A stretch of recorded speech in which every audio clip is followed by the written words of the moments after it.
Quiero decirle que, continuamos y hoy terminamos nuestra serie de mensajes que se llama Incómodos. Entonces, hemos estado hablando acerca de incómodos. Déjenme preguntarle si alguna vez usted se ha preguntado cuál es el propósito de su vida.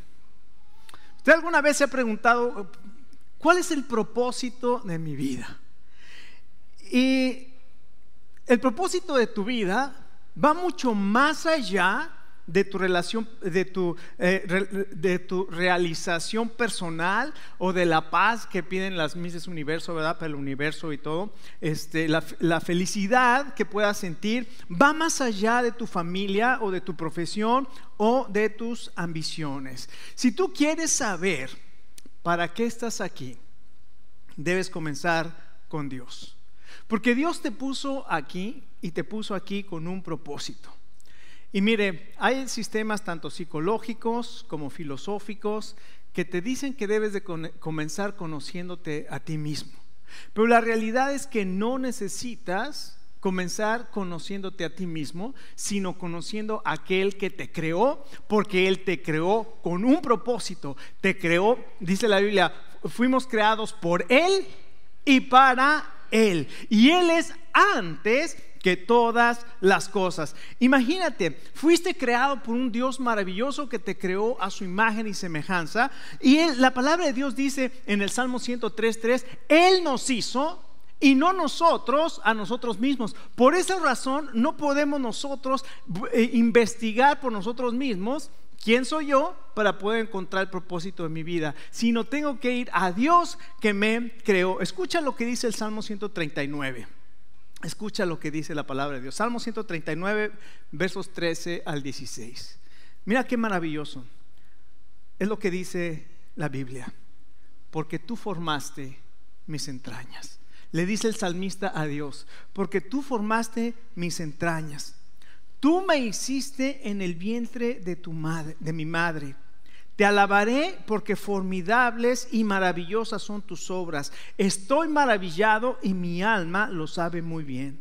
No fue encubierto de ti mi cuerpo, bien que en lo oculto fui formado y entretejido en lo más profundo de la tierra. Mi embrión vieron tus ojos y en tu libro, escuche, en tu libro estaban escritas todas aquellas cosas que después fueron formadas sin faltar ni una de ellas. Qué maravilloso.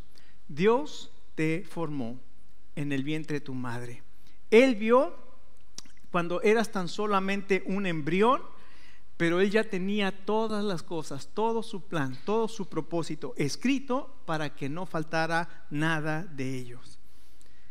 Hay personas que no saben para qué están aquí. No saben que Dios las formó y no saben que Dios tiene un plan maravilloso. Ahora usted se pregunta, dice, ¿ya se le olvidó que nos dejó parados aquí? Ya como que empecé a ver así como que se le olvidó que lo hice a propósito, porque se acuerda, ¿ya se sintió incómodo? Lo hice a propósito porque se acuerda cómo se llama la serie. ¿No le parece que la iglesia ha pasado mucho tiempo sentada? Y que ya es hora de que la iglesia se levante y que actúe y que haga la obra que el Señor nos vino a traer, para cual nos puso aquí. Entonces el de estar parados es una ilustración de que no tenemos que estar más sentados. Ahora sí ya puede sentarse. Ahora vamos a leer la escritura y generalmente le pido a la gente que se levante para leer la escritura. Así es que si puede levantarse para leer la escritura. Los que quieran levantarse, el que no se quiera levantar, mire, no hay problema. Pero vamos a leer Hechos capítulo 1 porque el tema de hoy es empoderado para servir.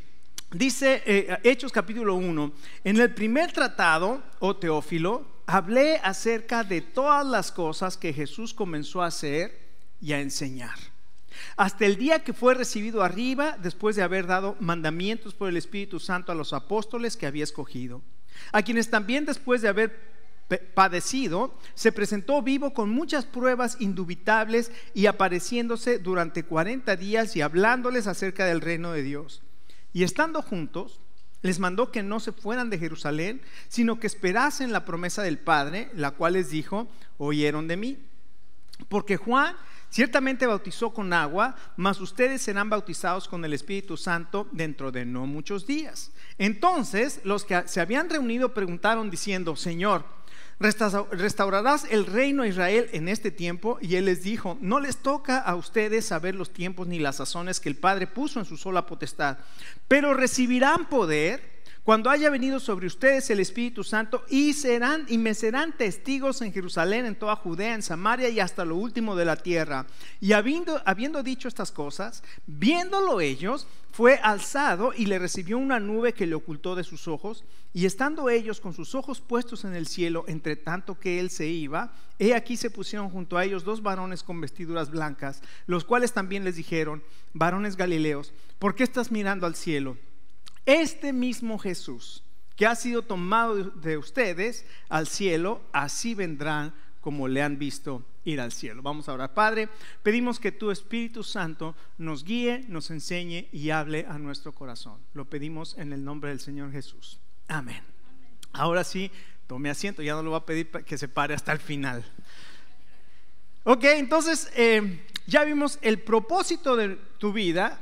Comienza con Dios, y en este pasaje el escritor nos da hablando acerca de lo que hizo el Señor Jesucristo en el momento que fue ascendido, cuando fue llevado al cielo. En este pasaje tenemos una promesa que da a sus seguidores, y la promesa que le da a sus seguidores es de recibir poder para ser testigos. Por eso el mensaje se llama empoderados para ser testigos. Y esta palabra empoderados, no sé si últimamente la he escuchado mucho: empoderados, las mujeres empoderadas, los hombres de negocios empoderados, y escuchamos mucho acerca de esta palabra empoderados. Pero esta palabra lo que quiere decir es una autoridad o poder dado a alguien. Escuche: poder o autoridad dado a alguien para hacer algo. ¿Para qué? Para hacer algo. No solamente tenemos el poder que viene del Espíritu Santo a nuestro corazón para decir: el Señor me invistió de poder, sino la razón es para hacer algo. Y lo maravilloso es que usted y yo tenemos esta misma promesa que tuvieron esos 12 apóstoles que estaban ahí. Es la misma promesa que tenemos todos los seguidores de Jesucristo. Todo aquel que ha aceptado a Jesucristo, que ha creído en Jesucristo, que tiene una relación con Jesucristo, tiene la promesa de recibir poder y de ser testigo. Así es que tenemos esta promesa maravillosa, y hay algo maravilloso también en este poder. Este poder que viene del Espíritu Santo te da poder para vencer la tentación. ¿Cuánto has luchado con la tentación? ¿Cuánto has luchado con el alcoholismo, con la drogadicción, con el tabaco? Hay gente que con todo lo que hay en el internet tiene que luchar con la pornografía, con malos pensamientos, con el chisme, con la mentira, con el temor. Todas estas cosas con las que estamos y hemos luchado todo el tiempo, y en nuestras fuerzas no hemos encontrado victoria. En el poder del Espíritu Santo, Dios nos ha dado el poder para vencer todas estas cosas. Y no solamente todas estas cosas, tenemos perdón de pecados y tenemos un propósito maravilloso que Dios tiene para nosotros. Escuche, la transformación y el perdón que el Señor Jesucristo ha hecho a través de su sacrificio es tan grande que seguramente se ha encontrado con personas que lo han conocido en su vida anterior y le han dicho: no puedo creer que seas tú, no puedo creer que seas tú. Y eso habla del poder maravilloso del Señor Jesucristo para transformar nuestras vidas. Y aquí el Señor Jesucristo entonces le dice a sus discípulos que van a recibir poder. Ahora escuche, hay 3 principios que encontramos en este pasaje para vivir empoderados para servir. Anótelos porque sobre todo a todos los que nos gusta tomar notas. Yo siempre que estoy escuchando un mensaje siempre estoy tomando notas. En primer lugar, El fundamento, vamos a ver el fundamento de su poder. ¿De dónde surge? ¿De dónde se origina ese poder? El propósito de ese poder y finalmente la motivación para usar su poder. Entonces, en primer lugar, los versos 1 al 5 nos hablan del fundamento del poder. Escuche, el doctor Lucas, quien es el que escribe este libro de los Hechos y que escribió el Evangelio de Lucas, Lucas nos dice en su Evangelio: yo he tratado de poner en orden todas las cosas. Escribe en el Evangelio de Lucas, le dice: excelentísimo Teófilo, como ya muchos han tratado de poner, de hablar de lo que hizo Jesucristo, a mí también me pareció investigar y poner en orden todas las cosas que entre nosotros han sido ciertísimas. Este hombre de ciencia que se llama Lucas no era un hombre que se dejaba llegar por rumores, sino él escuchaba e investigaba para saber si era cierto. Y Lucas comenzó a investigar todo lo que escuchaba, y él comenzó a hacer verificaciones de testimonios, y entonces comenzó a escribir el Evangelio de Lucas. Lucas es un evangelio escrito por un hombre de medicina que era el doctor Lucas, y que fue a las fuentes originales para saber todo lo que había sucedido con el Señor Jesucristo, y escribe el Evangelio. Después llega y escribe el segundo tratado, que dice aquí: en el primer tratado, oh Teófilo, puse todas estas cosas. Ahora, dice, estoy escribiendo no solamente lo que fue ciertísimo, dice: yo te puse todas estas cosas desde que Jesús comenzó a enseñar hasta que fue recibido en gloria por el Espíritu Santo. Después de haber dado mandamientos por el Espíritu a los apóstoles. Y dice el verso 3: a quienes después de haber padecido se presentó con muchas pruebas indubitables, apareciéndoseles durante 40 días. ¡Qué impresionante! Hay un dicho en México que dice: yo no doy brinco sin guarache.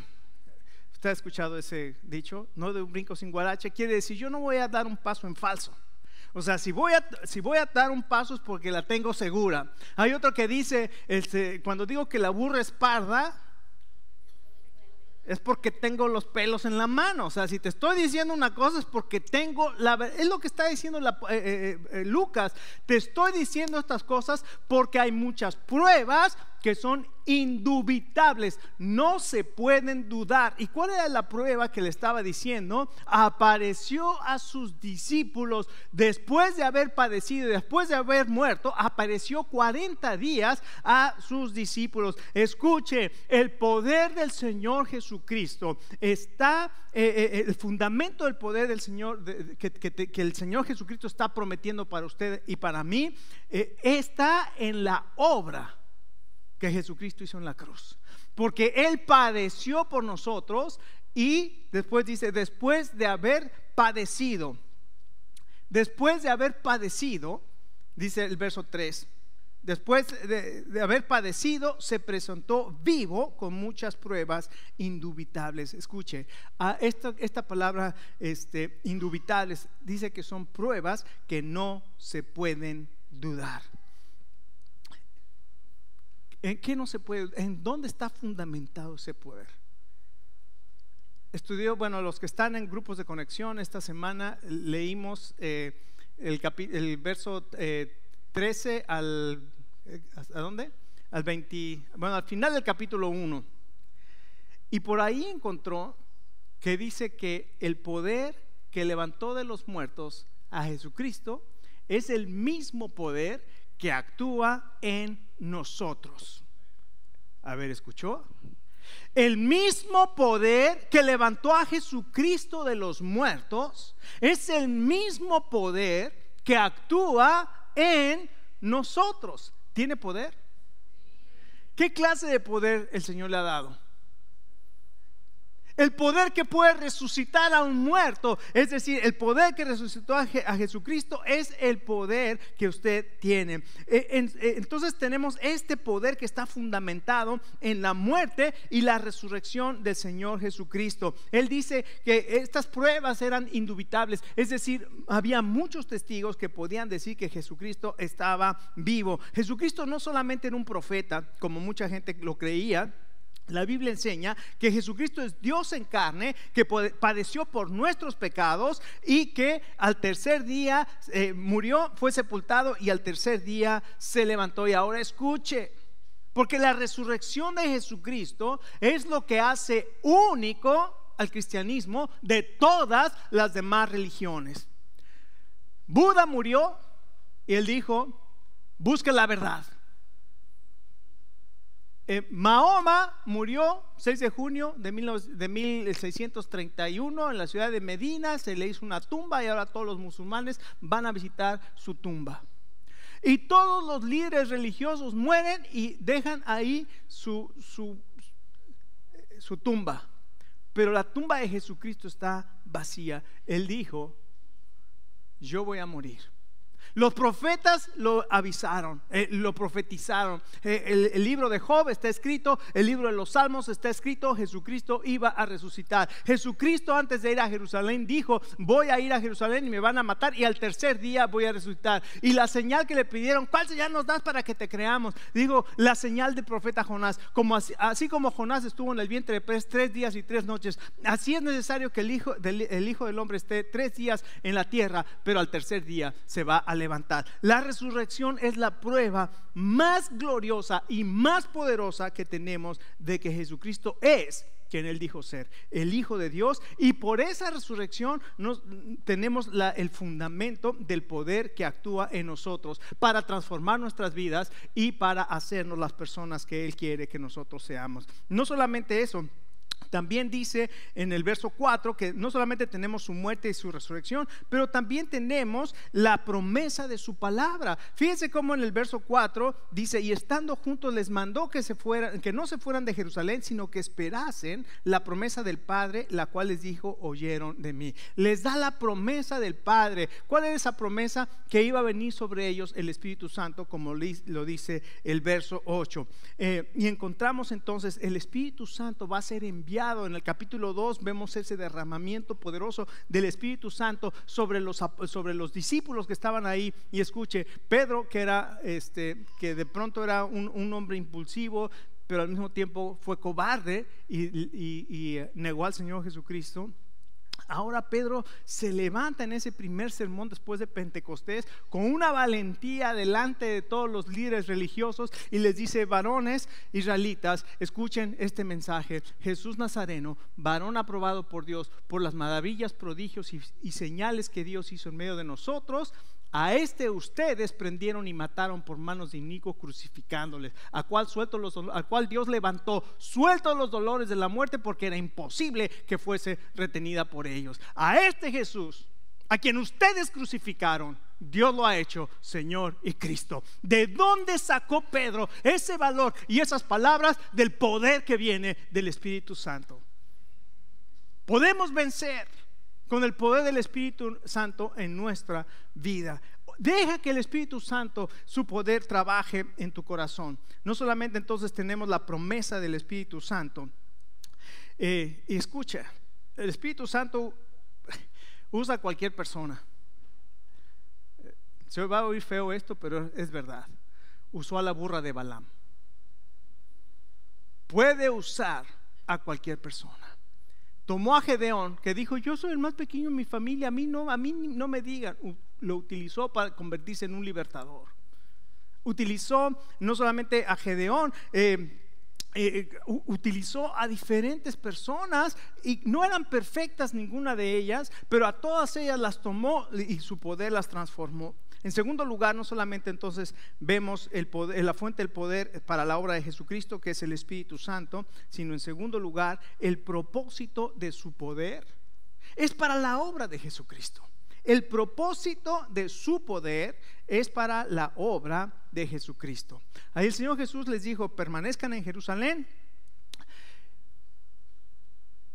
y esperen la promesa del Padre. Pero ¿ya vio cuál fue la respuesta de los discípulos? Permanezcan en Jerusalén y esperen la promesa que yo les hablé acerca del Padre. ¿Qué dice el verso 6?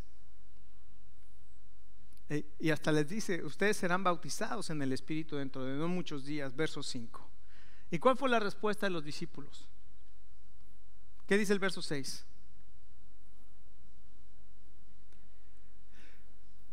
Todo eso está buenísimo, Señor, pero lo más importante que a nosotros nos queremos saber es: ¿cuándo vas a restaurar el reino? Escatología, Señor, enséñanos profecía. Enséñanos acerca de los últimos tiempos. ¿Qué señal va a haber, Señor? ¿Cuándo vas a restaurar? Escuche, el Señor les dijo: a ustedes no les importa cuándo voy a... No les toca saber, vamos a ponerle, no le pongamos palabras al Señor. Les dijo: a ustedes no les toca saber los tiempos ni las sazones que solamente están en la sola potestad, el solo poder del Padre. A lo que ustedes necesitan saber es que van a recibir poder cuando haya venido sobre ustedes el Espíritu Santo, y me van a ser testigos. Ahora escuche, qué interesante es esto.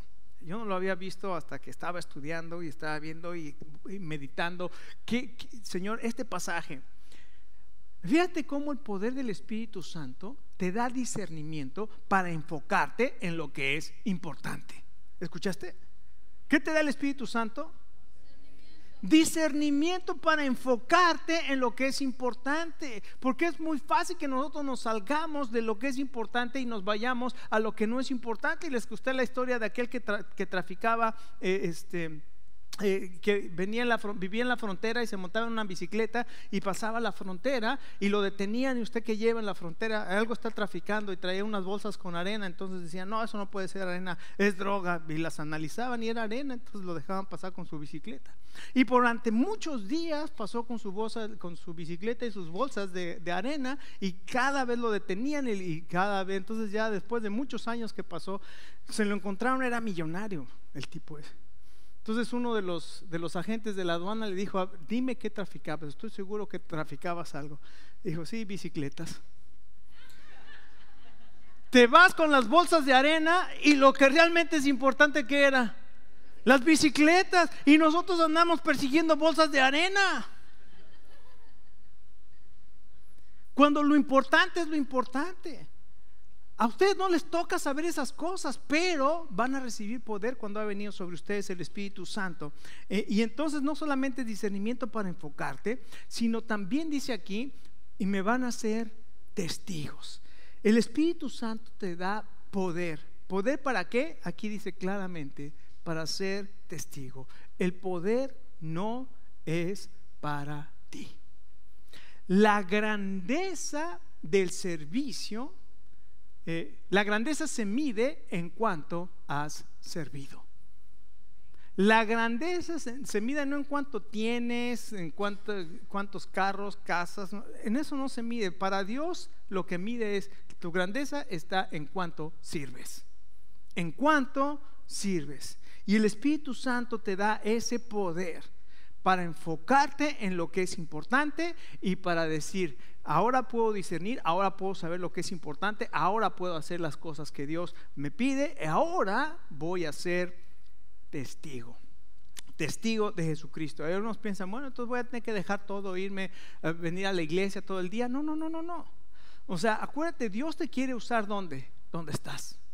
Ahí es donde eres testigo, en tu trabajo, en la escuela, donde estés, ahí tú puedes ser testigo de Jesucristo. Y la tercera razón por la cual tenemos somos empoderados, nos habla de la motivación para usar el poder de Jesucristo. ¿Se acuerda cuál es la definición de empoderar? Autoridad o poder para hacer algo. Somos empoderados para ser testigos en este caso. ¿Y cuál es la motivación para para usar el poder de Dios? Ahí en los últimos versos del 9 a 11 dice que mientras ellos estaban hablando con el Señor Jesucristo, de pronto el Señor Jesucristo empezó a subir hacia el cielo. Dice, y ellos vieron cómo estaba siendo tomado de entre ellos, y poniendo sus ojos en el cielo, de pronto vienen dos varones vestidos de blanco y le dicen, ¿qué están viendo? Al cielo. Este mismo Jesús que fue tomado de entre ustedes, así vendrá. Hay dos cosas impresionantes. En primer lugar, esta es la ascensión de Jesucristo. El Señor Jesucristo subió al cielo. ¿Se acuerda hace algunas semanas que vimos Efesios capítulo 4 y dijimos que el que había descendido, el que subió es el que también había descendido? ¿Y ascendió para qué? Para derramar sus dones a los hombres. Y entonces vemos aquí que el propósito de esa ascensión fue que el Señor Jesucristo iba a derramar su Espíritu Santo para capacitarnos para la obra que Él tenía para nosotros. Entonces Él asciende, Él derrama su Espíritu y a través de su Espíritu Santo nos da poder y nos capacita para la obra. Jesucristo subió al cielo y nos dio dones, y ahora somos empoderados por el Espíritu Santo en nuestra vida. Y mientras estos discípulos estaban mirando hacia arriba, vinieron estos varones que presumiblemente son ángeles y le dijeron, este mismo Jesús que fue tomado de entre ustedes, así vendrá. Y les anuncia algo impresionante. ¿Qué les anuncia? Que Jesucristo va a regresar. ¿Sabe usted que el regreso de Jesucristo a la tierra está profetizado más veces en la Biblia que la primera venida de Jesucristo? ¿Sabía eso? La segunda venida de Jesucristo está profetizada más veces en la Biblia que su primera venida. Quiere decir que su regreso es seguro y será el sello con el cual Él va a decir, yo lo que hago, lo cumplo. Y escuche, le vimos la semana pasada en Mateo capítulo 25 y capítulo 24, la esperanza de su regreso, la seguridad de que el Señor Jesucristo va a volver. El Señor Jesucristo lo puso en estos términos: el padre de familia no se va a dormir para guardar y no dejar que el ladrón venga. Si tú sabes que el ladrón va a venir, no te vas a dormir, vas a esperar y no vas a dejar que te robe. Escucha, ¿cuántos están dormidos pensando que el Señor regresa quién sabe cuándo? Y después les habla del siervo fiel y del siervo infiel. Se fue el dueño y el siervo infiel dijo, ay, aquí maltrató a toda la gente que tenía a su cargo. En cambio el siervo fiel utilizó sus dones para el beneficio de las personas. Y cuando vino el Señor y encontró al siervo infiel, lo reprende y al siervo fiel lo levanta. Después son como las vírgenes. ¿Se acuerdan de esas vírgenes? Seguro viene el novio, pero las 5 de las 10 vírgenes se quedaron dormidas, ¿verdad? Y no pusieron aceite en sus lámparas, y cuando vino el novio, ellas se quedaron afuera de las bodas. Y después vimos la parábola de los talentos. Escucha, mis hermanos, no entierres tu talento. No importa si te dio 1 o 2 o 5, no lo entierres. Es el momento en este día de decir, Señor, ¿qué puedo hacer? Puedes estar una semana, cada 5 semanas o cada 6 semanas en el estacionamiento recibiendo a la gente, poniendo los conos.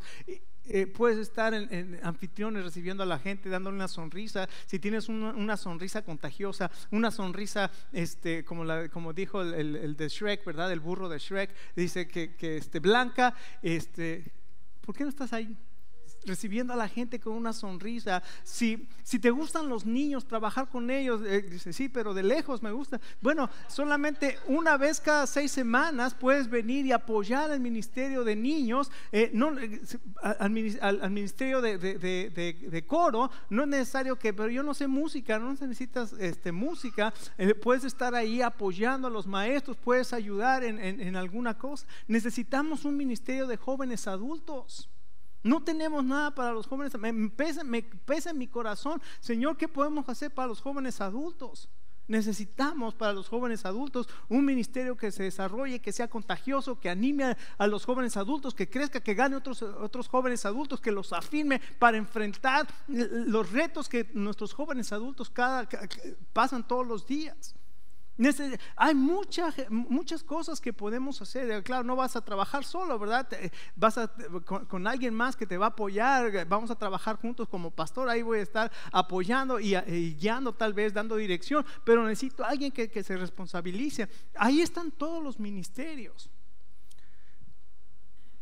Salió un documental que se llama 6 días detrás de las líneas enemigas, 6 Days Behind the Enemy Lines, en CNN. Lo puede buscar en YouTube. También lo puede buscar, creo que en National Geographic o el History Channel hizo también un programa de esto. Interesantísimo. Scott O'Grady, un capitán de la Fuerza Aérea de Estados Unidos, en una de sus misiones en 1995, fue derribado en su avión que iba por Bosnia.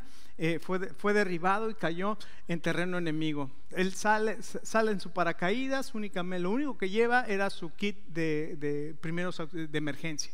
¿Qué llevaba ahí? Una pistola de esas de bengalas, su radio para comunicación y algunas cosas para comer. Cae en medio de terreno enemigo y ahora están los enemigos buscándolo. Él tiene que correr y esconderse y comienza a mandar señales para decirle a los aliados: estoy vivo, un plan para rescatarme, un plan para rescatarme. Entonces comienzan a recibir que está vivo y entonces comienzan a decirle: tienes que ir a la colina más alta que puedas para que podamos llegar con nuestros helicópteros y te puedan salvar. Los enemigos venían atrás de él. Y Scott O'Grady no sabía qué iba a suceder. 6 días estuvo así hasta que llegó a una colina y él tratando de dar señales y él no sabía, porque no lo podía ver, que aunque él no veía, había más de miles de millones de dólares moviéndose en equipo, en personal, en aviones, helicópteros, para ir a rescatarlo. Y entonces hubo una operación para ir a rescatarlo y muchos helicópteros, muchos soldados llegaron y bajaron los helicópteros, y entonces O'Grady escucha los helicópteros y sale, y ahí vienen los enemigos, y es impresionante.